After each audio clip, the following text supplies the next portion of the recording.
बिस्मिल्लाहिर्रहमानिर्रहीम।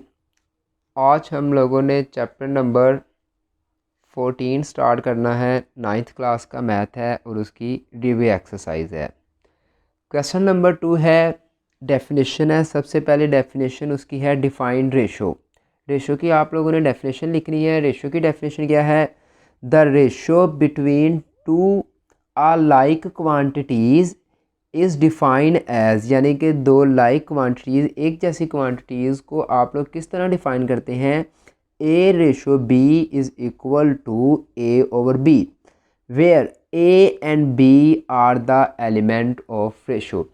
यानी कि दो लाइक क्वांटिटीज़ यानी कि एक जैसी क्वांटिटीज़ के दरमियान जो रिलेशन होता है ना, यानी कि दो क्वांटिटी लें आप लोग और वो क्या हो, सेम क्वांटिटी हो, लाइक क्वांटिटीज़ हों, और उनके दरमियान जो रिलेशन होता है उसको हम कहते हैं रेशो। उनके दरमियान जो रिलेशन होता है उसको हम क्या कहते हैं? रेशो। तो आप लोग सिंपल वर्ड में क्या डेफिनेशन लिखेंगे? The ratio between two like quantities is defined as a ratio B is equal to a over b, where a और बी यानी कि दो जो आप लोग क्वांटिटीज़ लेंगे वो क्या, ए और बी के, ए और बी आपने लिए, वो किसके एलिमेंट होंगे? रेशो के। Where A and B are the element of ratio. Example आप लोग इसकी क्या दे सकते हैं? 4:3, ये लाइक क्वांटिटीज़ हैं, इनके दरमियान जो रिलेशन है उसको हम क्या कहते हैं? रेशो। 4:3 is equal to 4/3। ये आप लोगों ने एग्जाम्पल देनी हो। यहाँ तक आप लोगों ने डेफिनेशन लिखने के बाद साथ में ये एग्जाम्पल लाजमन लिखनी है।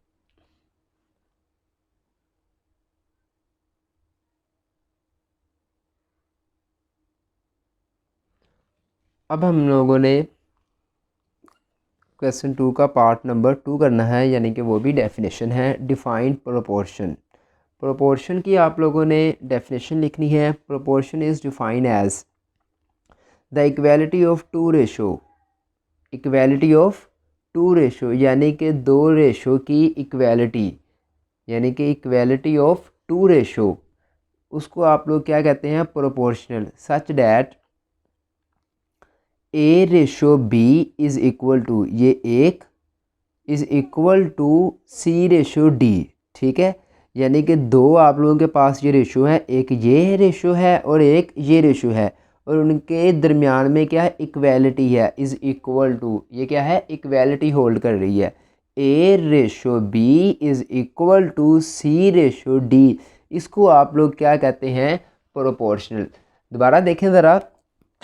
प्रोपोर्शन इज़ डिफ़ाइन एज, आप लोग प्रोपोर्शन को किस तरह डिफ़ाइन कर सकते हैं? प्रोपोर्शन इज़ डिफ़ाइन एज, आगे इसकी डेफिनेशन स्टार्ट होती है, the equality of two ratio, दो रेशो की इक्वालिटी हो को आप लोग क्या कहते हैं? प्रोपोर्शनल। सच एज, जैसा कि for example A ratio B is equal to C ratio D. तो अब आप लोग इसकी डेफिनेशन के बाद आप लोगों ने इसकी एग्जांपल देनी है। इसकी एग्जांपल क्या है? A ratio 1:2 is equal to 3:4, यानी कि एक आपके पास ये रेशो है और दूसरी ये रेशो है, उनके दरमियान क्या है? इक्वालिटी होल्ड कर रही है, तो इसको आप लोग क्या कहते हैं? प्रोपोर्शनल। क्या डेफिनेशन आप लोगों ने लिखनी है? Proportion is defined as equality of two ratio. आपने एग्जांपल क्या देनी है? A1:B इज़ इक्वल टू 2 और A1:2 इज़ इक्वल टू 3:4। आप लोगों ने इस तरह की एग्जांपल देनी है और साथ में डेफिनेशन पहले लिखनी है, फिर आप लोगों ने ये एग्जांपल देनी है। ठीक है, और डेफिनेशन के साथ आप लोगों ने एग्जांपल लाजमी लिखनी है, और ये आप लोगों ने यहाँ तक सिर्फ इसको डिफ़ाइन करना है। इक्वालिटी ऑफ टू रेशो, बाद में एग्जांपल आप लोगों ने ये दे देनी है।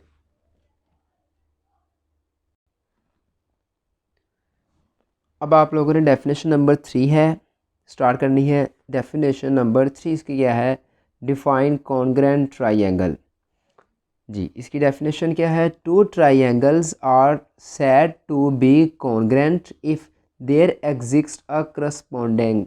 ठीक है, दो ट्राइंगलें कॉन्ग्रेंट तब होती हैं, तब कॉन्ग्रेंट कहलाएंगी जब उनके दरमियान क्या? एक करस्पॉन्डिंग एग्जिस्ट करती हो, सच that all the corresponding sides, उनकी जो है corresponding side and corresponding angle, corresponding side और करस्पॉन्डिंग एंगल्स आर क्या हो, कॉन्ग्रेंट हो, तो तब वो ट्राइंगल दोनों क्या कहलाएंगी, कॉन्ग्रेंट।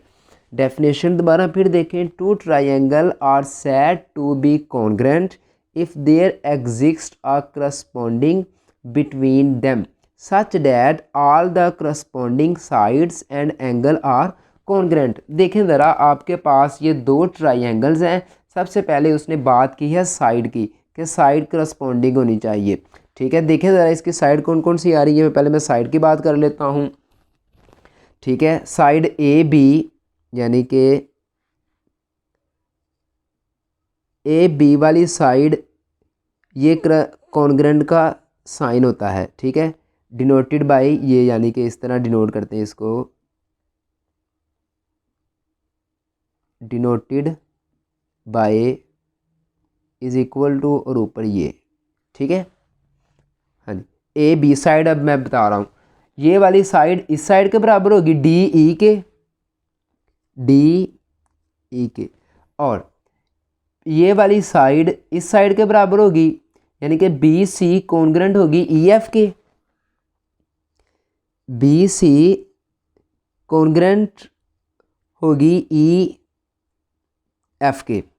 ठीक है, दो साइड करस्पॉन्डिंग होगी है, एक ये और एक ये, और एक ये और एक ये। अब ए सी कॉन्ग्रेंट होगी डी एफ के, ए सी कॉन्ग्रेंट हो जाएगी डी एफ के। ठीक है जी, आपने सारी क्या लेनी है, साइड। अब साइड के बाद उसने बात की है एंगल की, कि एंगल भी क्या होने चाहिए, करस्पॉन्डिंग होने चाहिए, करस्पॉन्ड करते हो।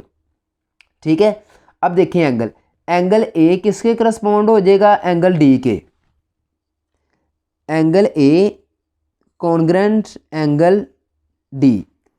हाँ जी, एंगल बी किसके करस्पॉन्डिंग हो जाएगा, एंगल ई के, एंगल बी किसके करस्पॉन्डिंग हो जाएगा, एंगल ई के। ठीक है, अब एंगल सी किसके करस्पॉन्डिंग हो जाएगा, एंगल एफ के, angle C congruent angle F के। दोनों आप लोगों ने बता दिए हैं। ठीक है, ये साइड बता दिया आप लोगों ने, साइड्स, और ये आप लोगों ने एंगल्स बता दिए हैं।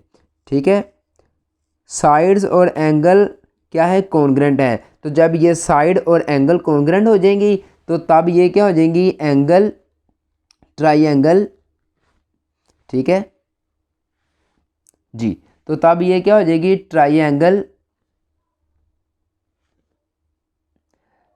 ए बी सी कॉन्ग्रेंट हो जाएगी ट्राइंगल डी ई एफ के। ठीक है जी, आप लोगों ने डेफिनेशन के साथ इसको डिफ़ाइन लाजमी करना है। ठीक है, जो आप लोगों ने डेफिनेशन में लिखा है वही आप लोगों ने नीचे डिफ़ाइन किया हुआ है।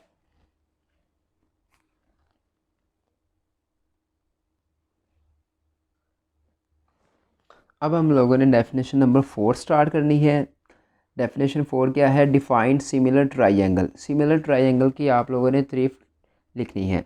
If two triangles are called similar, यानी कि दो ट्राइंगलें सिमिलर ट्राइंगल कहलाएंगी if they are equiangular, उनके वो क्या हो, इक्वी एंगुलर हो, and measures of their corresponding side are proportional. ठीक है, नंबर 1 बात क्या है, उसके एंगुलर क्या हो, इक्विलेटर हो, एंगल उसके एंगल क्या हो, इक्वल हो, और उसकी करस्पॉन्डिंग साइड में क्या हो, प्रोपोर्शनल हो। पीछे आप लोगों ने प्रोपोर्शनल की डेफिनेशन पढ़ी हुई है। ठीक है, तो अब देखें ज़रा, तो एक आप लोगों के पास ये एक ट्राइंगल है। ठीक है, ए बी सी, और एक आप लोगों के पास ये ट्राइंगल है डी ई एंड एफ। ठीक है, और सिमिलर ट्राइंगल को डिनोट किस तरह करता है, डिनोटेड बाय